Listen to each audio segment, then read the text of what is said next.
দিন পর একটা ম্যাচ খেলার কারণে ফেয়ারলেস ক্রিকেট খেলাটাই আমাদের কাজ। আমাদের গত 10 মাস আগে যেরকম বাংলাদেশ টিম যেরকম ক্রিকেট খেলেছে, মানে আমরা সবই ঠিক ছিল, খালি আমার মনে হয় যে একটু ভয় নিয়ে আমরা খেলেছি হয়তো বা কালকে, সেই ভয়টাই আমরা চাই না। আমরা চাই ভয় ছাড়া ক্রিকেট খেলুক বাংলাদেশ, টাইগারের মতো খেলুক আর কি। এদিকে প্রথম ম্যাচে কিছু ভুল ত্রুটি করলেও চাপের মধ্যে ম্যাচ জিতে বাংলাদেশ উন্নতির প্রমাণ দিয়েছে বলে মনে করেন মাহমুদুল্লাহ রিয়াদ। তবে ফিল্ডিং সহ কিছু বিভাগে আরো উন্নতি দরকার বলেও জানান এই allrounder. Due respect to Afghanistan team, ওরাও ভালো টিম, তবে আমার মনে হয় যে আমরা বেটার ক্রিকেট খেললে হয়তো আমরা আরো ভালো রেজাল্ট করতে পারবো।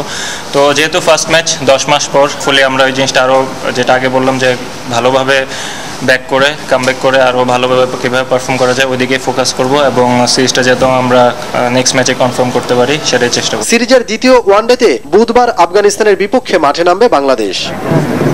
মমিন রোহন, আরটিভি, ঢাকা। মামুনদের ভেতর আজ মুস্তাফিজের তেজ। ক্রিকেট মাঠের সেই আত্মবিশ্বাসে নতুন করে তুমিও জ্বলে ওঠো, কারণ রবির নতুন সংযোগে 29 টাকা রিচার্জে থাকছে 5 GB সুপারফাস্ট ইন্টারনেট।